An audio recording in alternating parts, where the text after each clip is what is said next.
to 1Million Cup. Welcome you guys. To give you a little bit about 1Million Cup, we are a national initiative by the Kaufman Foundation. As you can see right there, Kaufman Lab.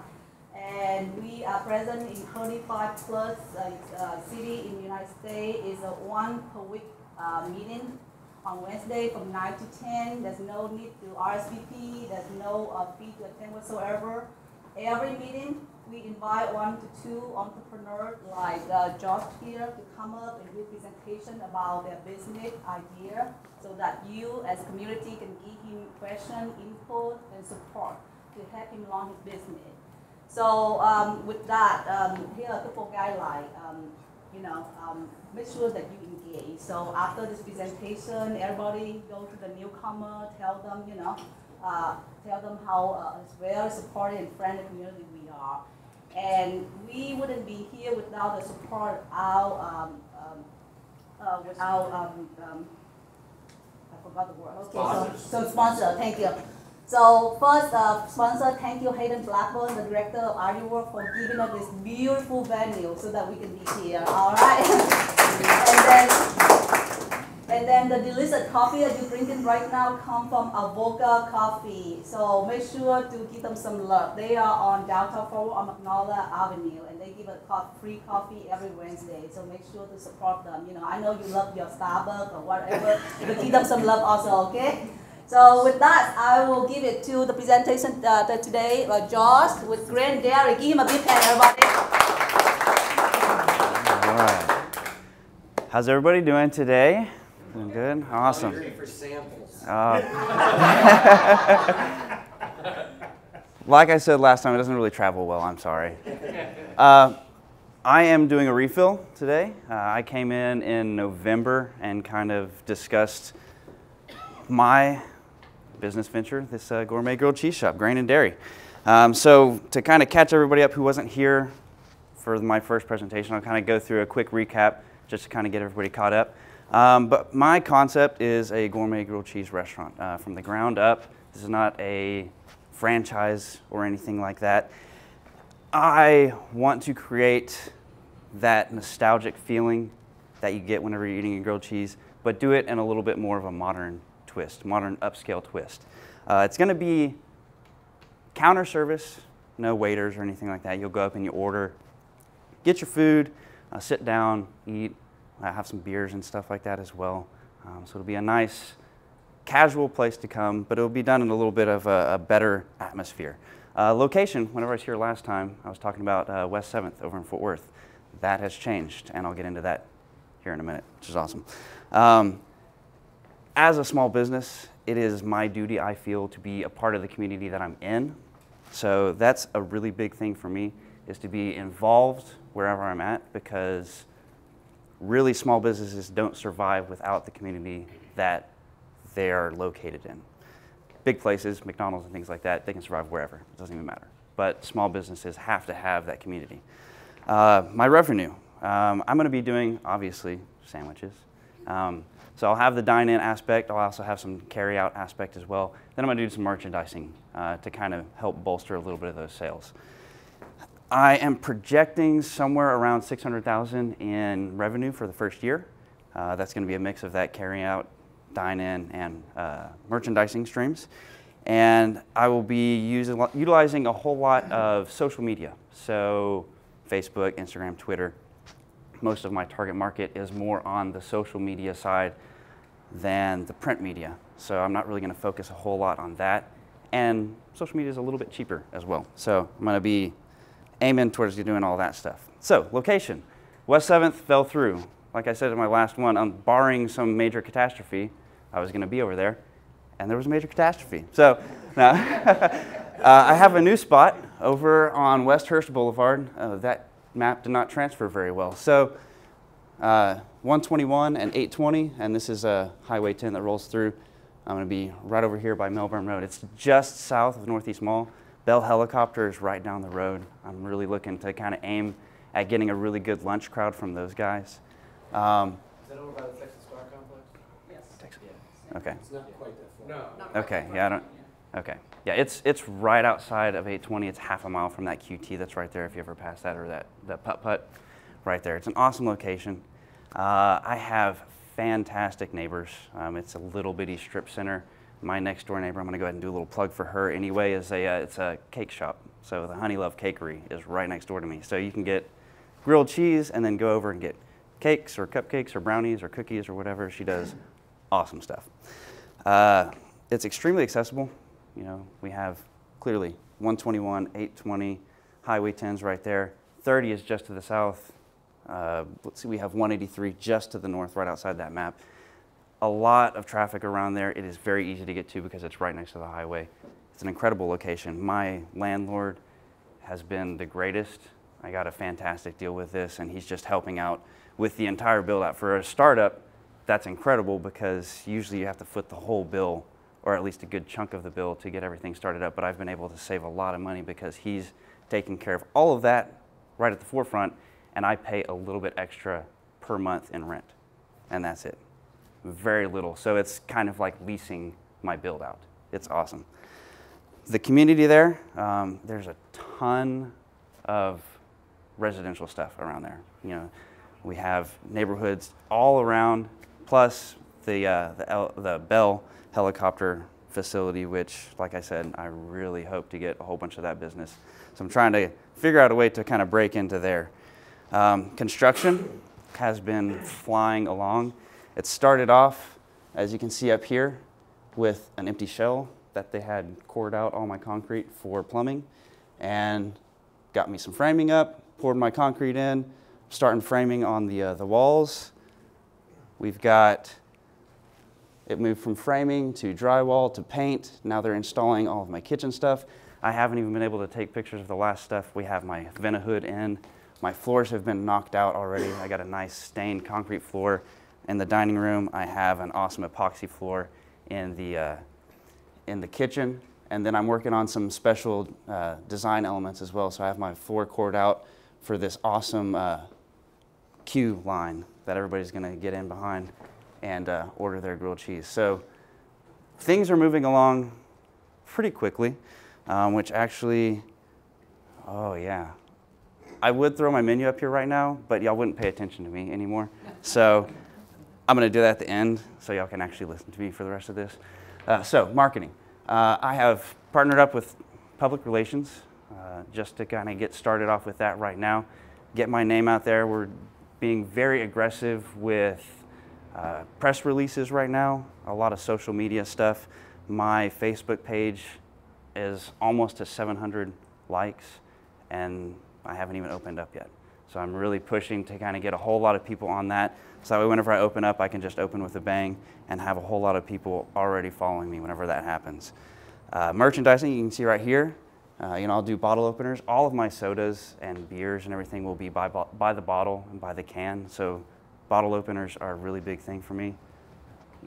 We'll open it for you at the store, but if you have, you know, if you want to get one as well, it's got my branding on there. You can take it with you. Those are keychain sized, actually, so that's only about like a 4-inch long bottle opener, and they're super stout. That's not going to break ever. We have koozies, like I said, bottles and cans. So that's another way to get branding out there since I'm not going to have cups. Stick your can in that, and you can kind of go to town with that guy. And then also t-shirts. So I have cute little sayings on all those guys. The first run is the best things in life are cheese. So there are going to be a different run on each run of t-shirts. I'm going to have a different saying on there just to kind of, you know, separate everybody out by timeline and kind of see when everybody started supporting and everything. It's a good way to kind of keep track of all that stuff. I'm also going to be doing some wine tastings, wine and cheese tastings, some beer and cheese tastings throughout the year, just as a different way to get other people into the restaurant that wouldn't just come in there for a grilled cheese. You know, it's a different kind of clientele, and then that could introduce them to the restaurant, and we'll be able to get everything knocked out that way and have them come in.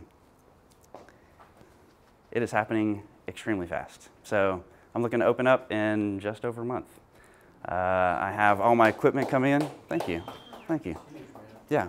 All my equipment's coming in this week and next week, so I'll be able to put all that stuff in, get everything hooked up. I'm waiting on some last inspections. I already have my alcohol license, which is killer. Yeah. So that's a huge deal. Most restaurants do not open up with their liquor license, and I already have mine. I've been sitting on it for about 3 weeks now. So that's a really big deal. I actually just got to talk with the Tarrant Area Food Bank yesterday. I'm happy to say that we're actually going to be partnering up and figure out some programs that I can help work with them. And that's going to be a really, really fun thing. I got to tour their whole facility. If you haven't ever been over to the Tarrant Area Food Bank, I definitely suggest giving it a shot because it is super cool. They do a really, really good job, and they have a lot of stuff going around. And I'm really excited about partnering up with them. That actually happened yesterday, so I didn't get to put it in the slideshow. So, yeah, that's pretty much it. I'm moving along. Everything's happening really, really, really quickly. And I'm up super early for a Wednesday, but that's how it goes. So I'll throw the menu up there. It might be a little bit small because of this, but this is what it's going to look like minus the pricing. I'm still getting everything priced out with all my vendors. But yeah, does anybody have any questions?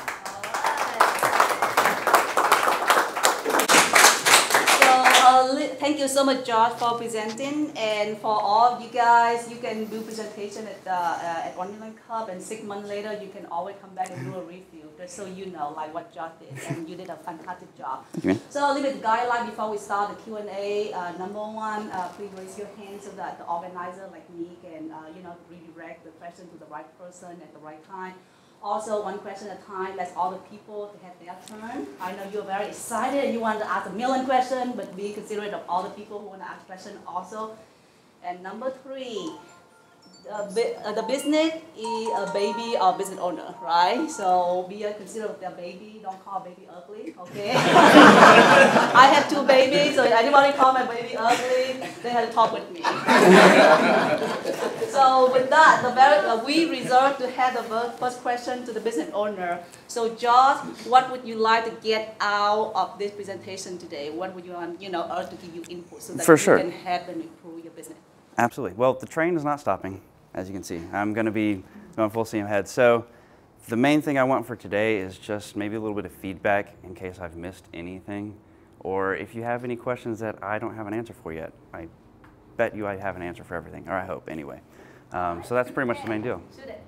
Not so much feedback, I'm interested in your perspective. You went from trying to be like a Fort Worth-based business to now you're a Hearst business, I noticed on the address. Yes. How was that for you as a guy with a vision and what you're trying to do?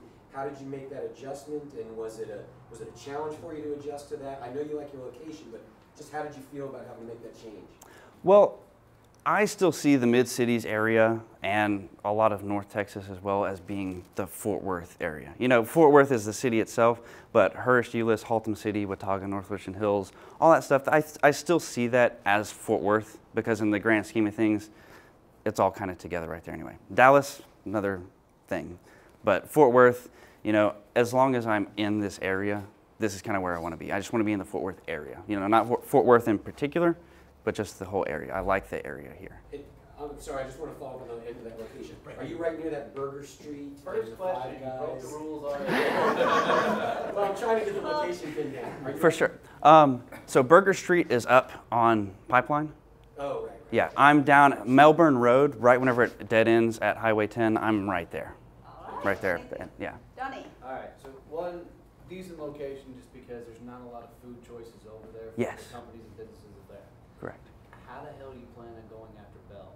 What are you doing specifically to put yourself inside Bell to let the Bell employees know that you're there and getting that foot traffic? Because that's your main source of foot traffic. Yes. Otherwise, depending on your price point, your economic value there, you may be priced a little bit high for I could be. target audience. I could be, And yes. Bell's going to be your audience. Yes.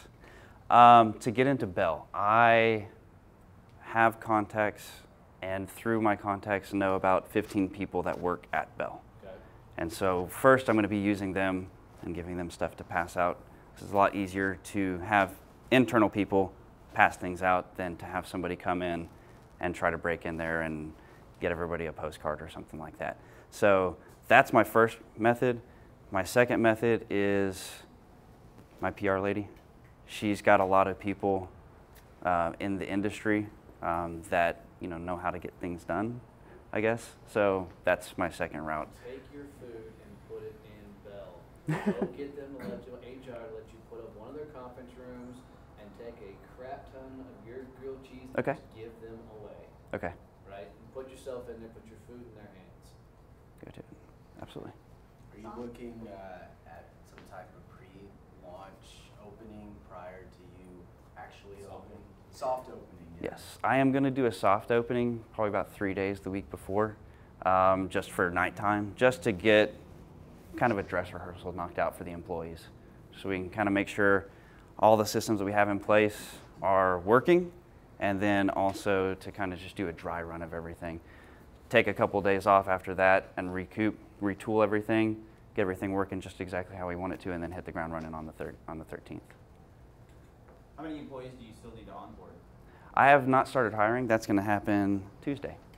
Yeah, next Tuesday. That's hiring. That's my last day at my current job, and so that way I'll be able to actually focus on being at the restaurant all the time and being there whenever people come in for applications. So I'm going to be hiring 20 people off the bat, and then I'll be running with a staff of 15. So I know I'm going to lose some just in the opening. That's how it goes.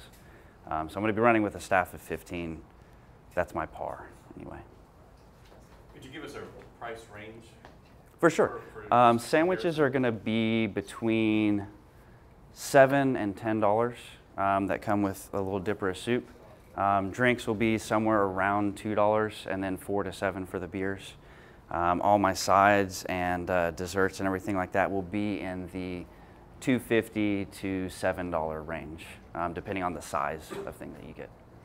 You've also got the almost industrial complex there at 10 and 820. You've got like 4 or 5 sky rises there, right? That are just up the road to the other side of the freeway from the QT. Yes, yeah. Get your marketing, get your free samples, get everything in there. The more you can take your food and put it in people's hands, the more they're going to be apt to come out to you beyond the literature. Exactly, exactly. And yeah, the turnover rate on having a tangible thing that you can actually eat and try is much higher than sending out flyers and stuff. Absolutely. Free burgers well too. What I'm planning on doing is the traffic on Highway 10 at the end of the day, anywhere between, actually from 3:30 in the afternoon until after 5, every day, Monday through Friday, is stopped in front of my restaurant. And so I'm going to put people in polos and my work shirts and stuff and go out with platters of grilled cheese and just knock on people's car windows and just give them grilled cheese. That's going to be another, you know, yeah. I need to reroute my way. Actually, it's my comment because that's a really hot road for traffic. Exactly. Busy. Yeah, so they stop. They stop right there. Because it's hard to get right or left. So, yeah, that's my plan for that. I myself would have a problem paying $7 for a sandwich. So Okay. have you considered combos of some sort? I have. It doesn't work out as well for me because all of my sodas and things are not from the fountain. They're all going to be individually bottled and all that stuff, so they are all different price points. It's not going to be wildly different, but you know, some of them will be $2, some will be $2.50, some will be $2.75, depending on the type of soda that you get. It's more geared towards the artisan side of things. So think Five Guys, burgers and fries. I go in there and I get a small hamburger with the bacon and cheese and a water and fries, and I pay $10. And so it's more along the lines of that. It's not a Wendy's or Whataburger style thing. It's a little bit more elevated. And so I'm not really going after the fast food. I'm using breads from over in Esmeralda's over in Dallas. They make fantastic stuff. They do it every single day. They deliver every day. It's not mass produced. They do what I need. So I'm going to be getting stuff in like 20 and 30 pound quantities. That's going to be made fresh every day. They don't use preservatives or anything like that. My cheeses are going to be high quality, all that stuff. So you're going to get a fantastic sandwich, and so you will have to pay a little bit more to get that sandwich. Does your market research support that demographic? Because you're going after the artisan crowd. Is there enough of that artisan crowd to justify going? I don't think your price points are too bad. I think it's what typically a lot of people pay for lunch around town. But the higher quality, the artisan style, all that, does the demographics in that area outside of Bell, outside some of the corporations fit? Because the community just surrounding that doesn't. So you're going to have to go after the businesses. North of 10 does. North of 10. There's a huge neighborhood that just is right around the corner from them now, down 10. Yeah. We took that entire landfill area that was back there, Yeah. gutted it, and it is one of the most beautiful neighborhoods you'll ever see. Right off of Trinity. Yeah, They're it's been. higher end. No, it's a whole No. new. Yeah, it's. Oh, Meridian. No, it's a whole new, not Meridian. not Viridian. It's literally Yeah. alright, yeah. I actually spent some time not only doing the market research, but as I was kind of talking with them about leasing, I drove around that whole entire area, and it's a pretty good looking area. Yeah, I like it. Good, good. Yeah, yeah. Oh, yeah, Sorry. Hayden. Where are you most interested, lunch or dinner crowd? I'm more interested in dinner crowd. I feel that I'll have a bigger lunch crowd if I can get into Bell and get all that stuff knocked out. That's just how I feel. But I personally want a bigger dinner crowd. But it's just whatever the market will do. So, So I noticed with a lot of restaurants that I do business with, they do a lot of takeout. With you, not gonna have that because takeout, grilled sandwich, that doesn't work for your kind of merchandise. So how are you gonna mitigate that? I will do takeout. I will not do delivery though. I've had some really good advice about moving grilled cheese sandwiches, and that grilled cheese does not move very well. It doesn't hold really well. That's why I don't bring any in, because once you let it sit for a little bit, you know this, cheese kind of gets a little bit congealed and it doesn't look fantastic anymore.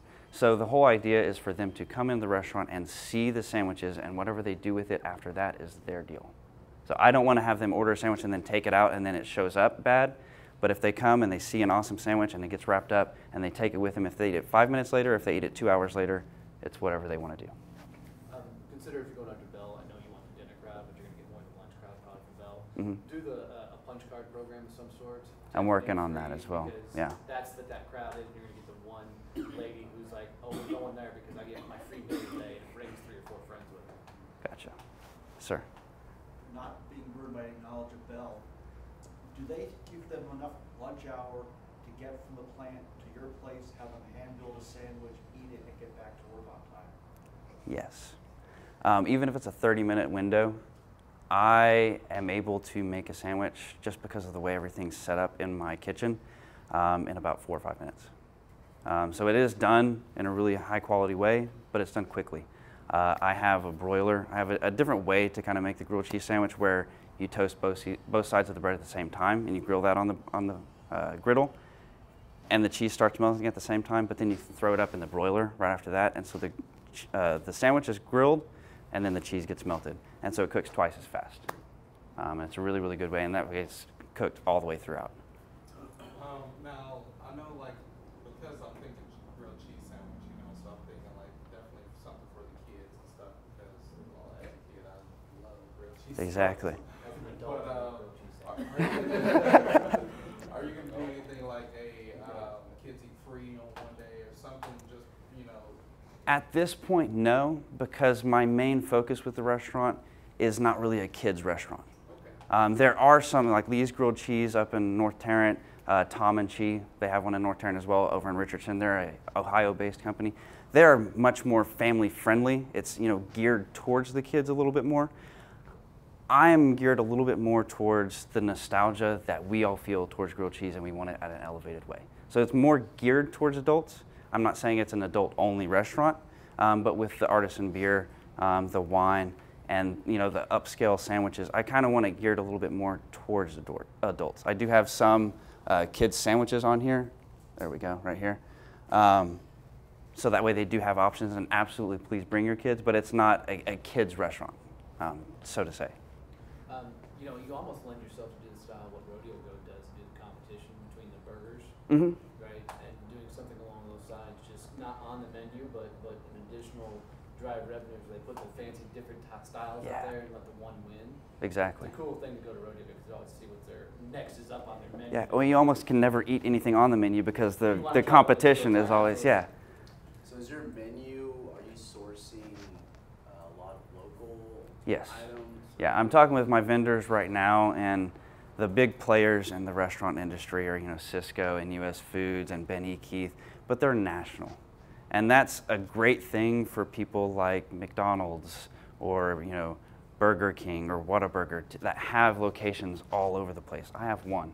And so I'm focusing on the food purveyors like Hardee's, which is a Texas company, like the Fort Worth Farmers Market. I've been talking with Brothers Produce from down in Houston. Martin Preferred Foods is also from down in Houston. They're local companies. They do a little bit more in the region, but they focus on Texas. Hardee's is actually only in Texas.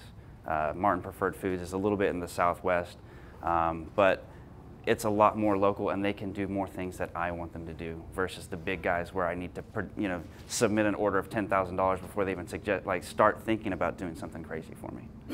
My baker, I can give them an idea of bread, and they'll be able to have me some bread tomorrow because they're just small like that, and they're very mobile.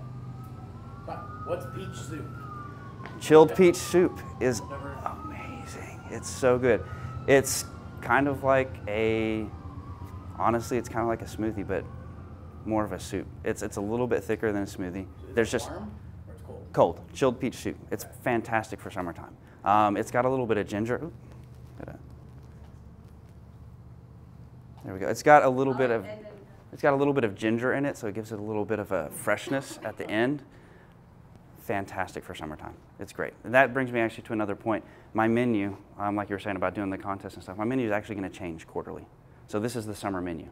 I'll have this for June, and then it's going to be for the summertime, which is July, August, September. Once October rolls around, a majority of this, probably about 70% of it or so, will change to a fall-oriented menu. So that way there's always something fresh. This is not a huge menu. I've got 10 sandwiches on there. You could run through that pretty quickly. And so to keep everything fresh, to keep everything new for everybody, the menu will change. And so I'll have fall-oriented items, October, November, December. I'll have winter-oriented items, in January, February, March, and then spring stuff. So it'll change all the time and give everybody something new to look forward to. Alexis? 2 questions. Yes. With alcohol being served, are you catering to the sports enthusiasts at all? Not really. Since it's more craft beers, I'm only doing Texas beers. So, not going to have like the Bud Light, Miller Lite, Coors Light, Corona stuff. It's going to be all Texas beers, things from Southern Star, Deep Ellum, RAR, all that kind of stuff, Martin House. And so it's going to be more geared towards like the artisan or the craft beer group than like the sports fan. The reason why I'm asking is because it was lunch and you got Bell around any corporations. They probably don't have like a no drinking rule. They probably do, yeah. If it's dinner, and if I'm like catching dinner with my buddies, if there's a game on, I'm probably gonna hang out and eat and just drink and then just hang out there for a while so then I'll For sure. increase your drink. It's definitely not geared towards the sport enthusiasts though, because I'm not going to have any TVs. I'm not going to have any TVs in the restaurant, no. Yes? What does success look like for Grain and Dairy? Success looks like for Grain and Dairy hitting that 600,000 mark in the first year, and then doing well enough that I can get a manager in there that I trust to take care of it while I focus on opening up a second concept. Yeah. Is that what that 600,000 is? Sorry. Pardon? 600,000, is that where that number came from that allows you to open a second location? It allows it to be solvent and, very well solvent, not barely surviving. That allows me to get enough of a profit that I feel comfortable that it's kind of settled. And I have to, the first 6 months of a restaurant is the big time, then it drops. And then you have to build from there. So really 6 months after opening is where you kind of start from. And then, because you got the hype. Everybody's got the hype. And after that point, once it builds and once it kind of steadies off and levels a little bit, then I can start focusing on doing other things. But I really want to make sure that this goes really well for those first couple of years at least before I start focusing on other things, because the failure rate in restaurants, especially at that early time, is incredible. And so one of the biggest reasons why is management that's not involved. So I need to be involved. Yeah. So, Josh, I have a question for you. Okay, so like Anita, I'm concerned about the price point, and I understand that there's a justification for that because your food is more superior. So you're like the Mercedes, saying grilled cheese sandwich. But how do you communicate that to your client or your customer? I know that after they bite into that grilled cheese, they think that it's okay to pay $10. But before that, how do you communicate that either on your website? When they walk inside, we all know that, the bread is custom made. We all know the cheese local, but how do they know that? People eat with their eyes. People see something and they can justify, paying that much money for it. If it's done in a really, really good way, then that hesitation kind of goes away a little bit. And so as long as I have really, really good photography for all of my stuff, it'll kind of sell itself. Yeah, I was going to ask, how have you prepared to become a full-time entrepreneur? That's a good question. Let's focus on the restaurant side of things. I've been in restaurants for, actually this month is 12 years now. So it's the only thing I've ever done. I've done some retail as well, but restaurants the entire time. And so I know the industry. I've spent the last 3 years, or before this last year, 3 years before that as management. And so I know the back of the house stuff, how to do all of the paperwork, how to focus on that. Management in restaurants is not a a part-time gig. I was working 70 to 80 hours a week doing that anyway, so 100 hours a week is really not going to be anything different. After 80 hours, it's the same type of deal. So, been preparing my whole life for it, I guess.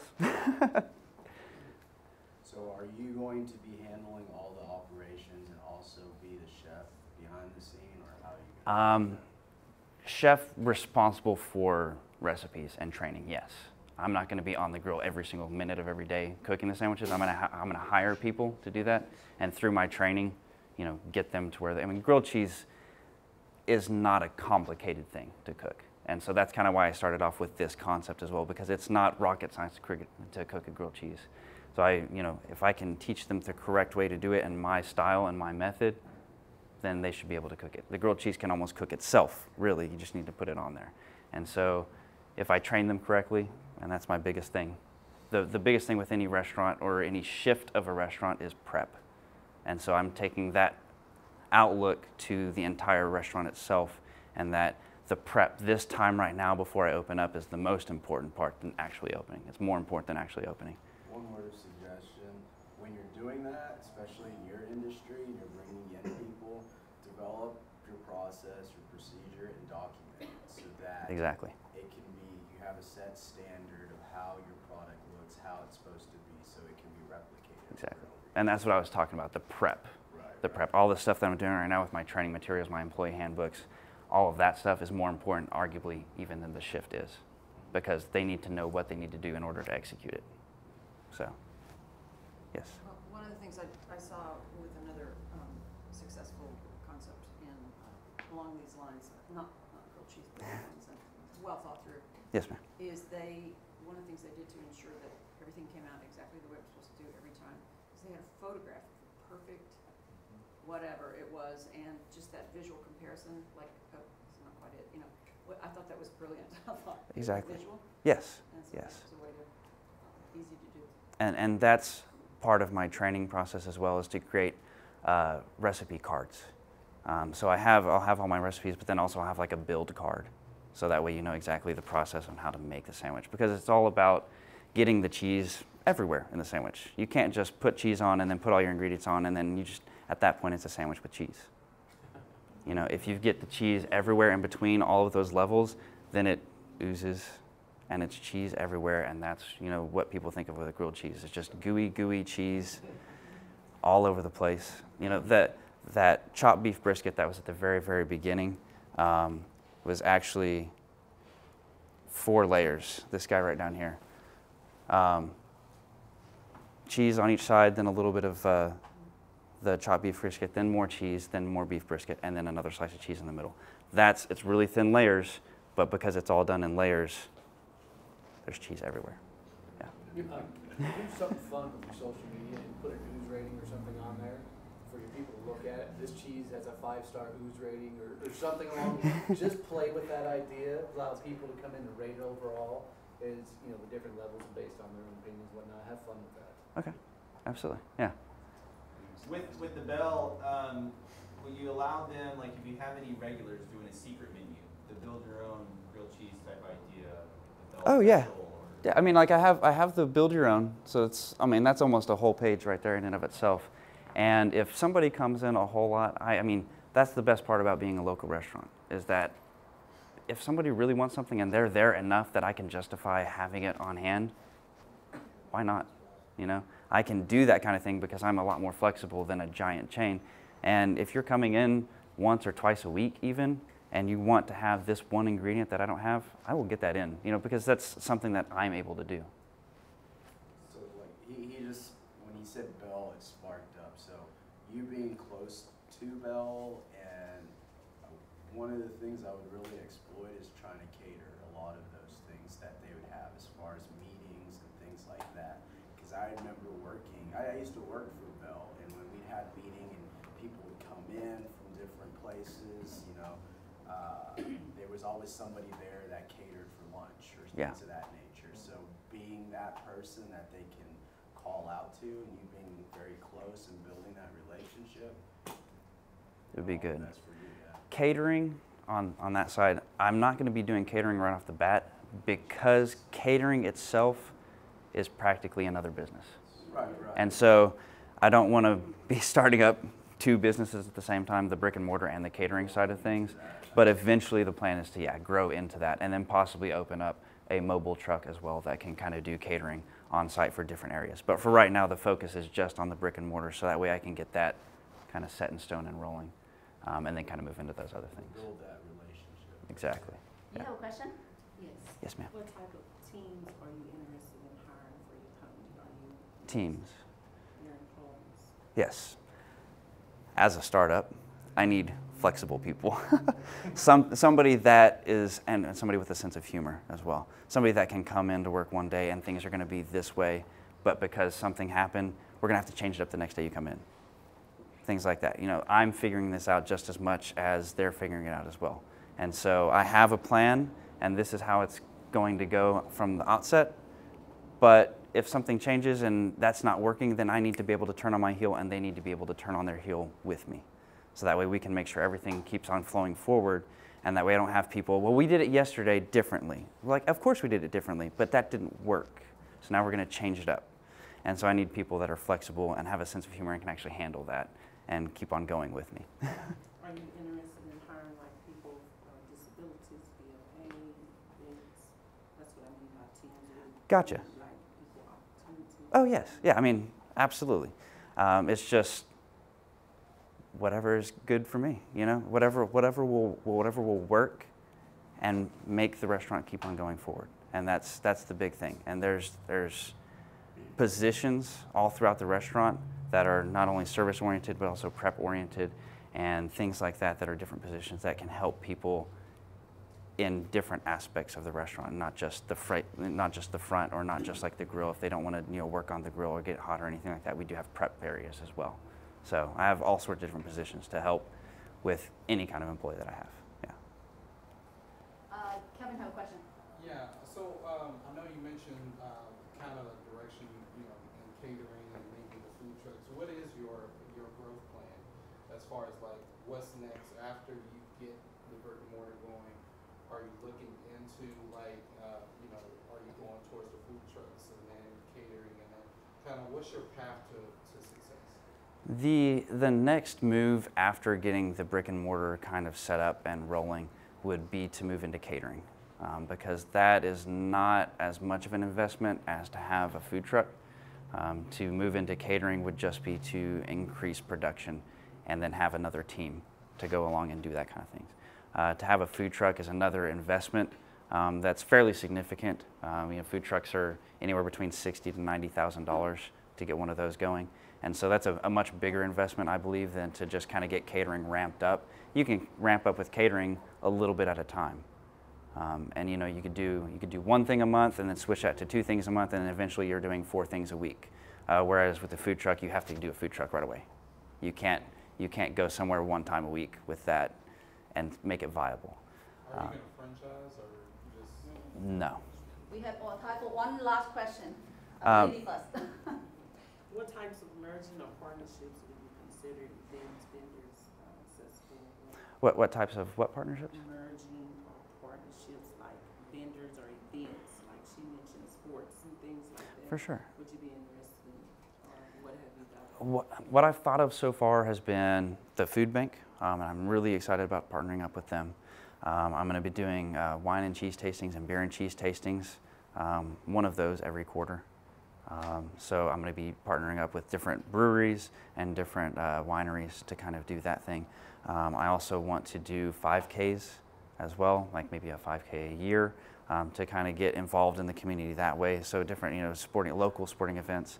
And I really like the idea of local schools, like high schools, middle schools, and things like that. Whenever they put out their programs of, the basketball team or the volleyball team or the football team or whatever, I like being a part of that because that's about as local as it gets, is supporting schools. And so I like the idea of, being involved in that kind of stuff as well and helping support those. All right, Josh, so the last question that we always ask the presenter is, what can the Forward community do for you and your business?